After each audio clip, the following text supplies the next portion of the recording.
Imagine you're lying on a cold metal table, bright white lights burning into your eyes. No anesthesia. No one coming to save you. Just a scalpel, ice cold, slicing slowly from your chest down to your stomach. While you're wide awake and feeling every single inch, you're not a criminal. You're not even a normal prisoner of war. You're nothing more than a maruta, a log of wood. This isn't a horror movie. This actually happened thousands of times. At a secret base in Manchuria, the Japanese military turned human beings into living laboratory rats. They called the place Unit 731. They called you maruta, blocks of wood.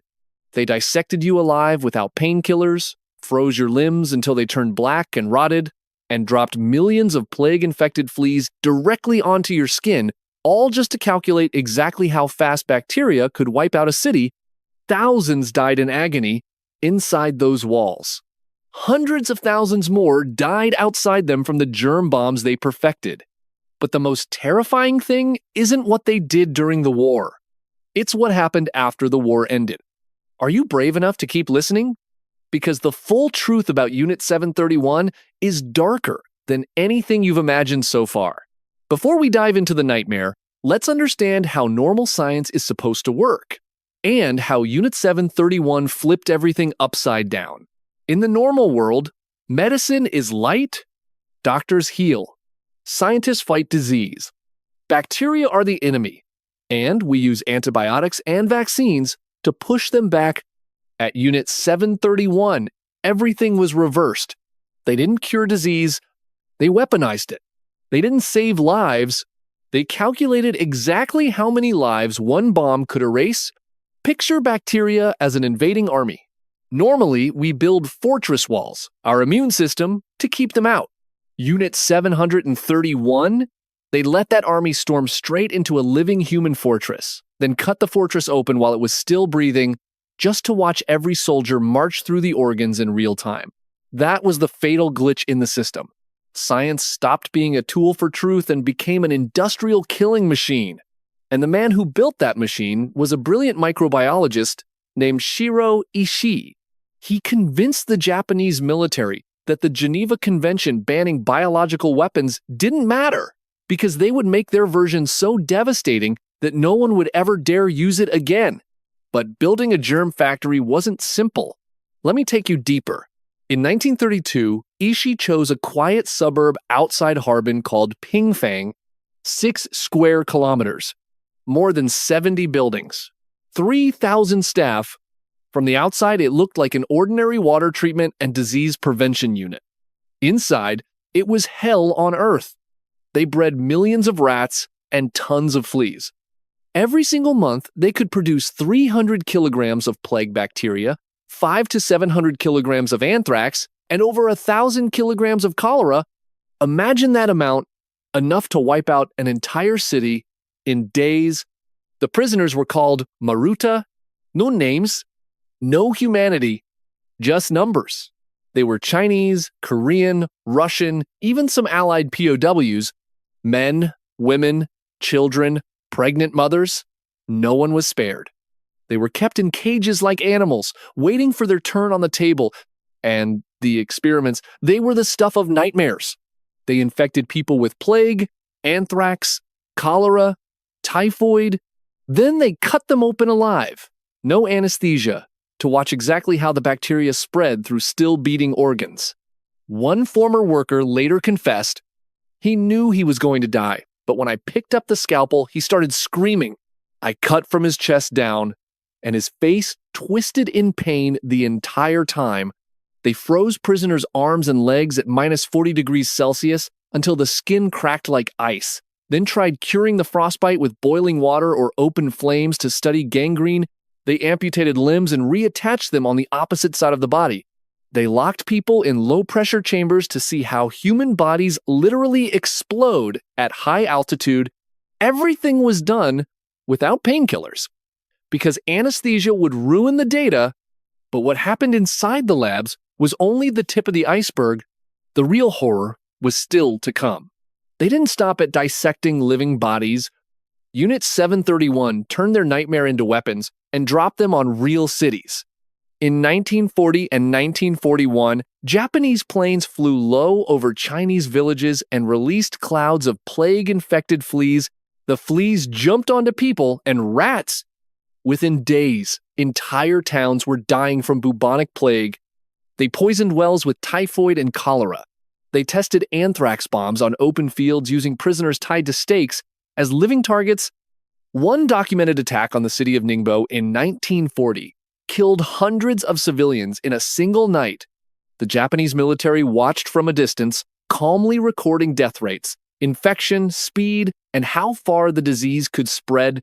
Imagine waking up one morning to find black swellings under your arms and groin, your skin turning dark, and knowing that invisible death had been dropped from the sky by fellow human beings, all in the name of science.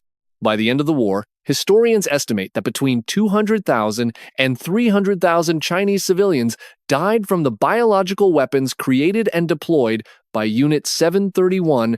And here's where the story becomes even more disturbing. In August 1945, Japan surrendered.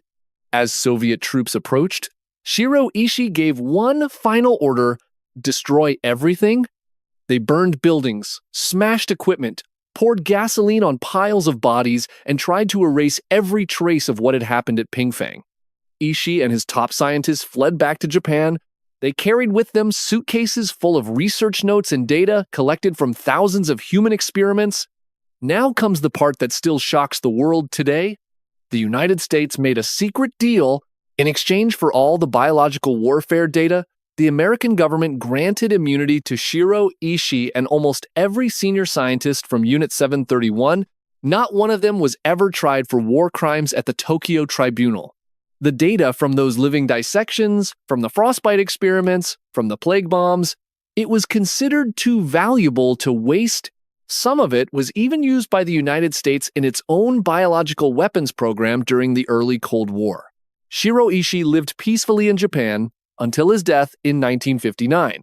Many of his former team members went on to become respected doctors, professors, and even pharmaceutical executives. Only a handful faced any justice. In 1949, the Soviet Union held the Khabarovsk trial and convicted 12 lower-ranking members, but the real architects walked free. Think about that for a second.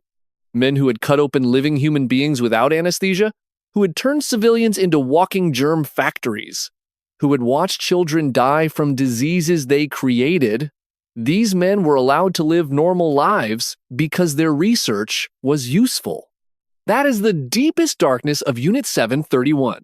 One surviving testimony still haunts those who hear it. A former member of the unit described a young Chinese prisoner who had been infected with plague. The man knew exactly what was coming. When they strapped him to the table and picked up the scalpel, he began to scream. They cut him open while he was fully conscious, removing organs to study how the bacteria moved through living tissue. His face twisted in unimaginable pain until the moment his heart finally stopped. That single story represents thousands more who suffered the same fate, men, women, and children reduced to nothing but numbered logs of wood. So what is the lesson we carry from this nightmare? Science without morality is not science. It is a weapon. When we allow ourselves to see other human beings as mere objects, as maruta, as data points, as test subjects, we stop being human. Unit 731 didn't fail because the experiments were poorly designed.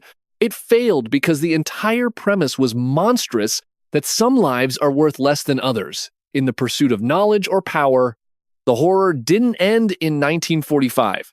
The willingness to trade justice for useful data showed that even the victors could be tempted by the same darkness, and that temptation still exists today in secret laboratories and classified programs around the world.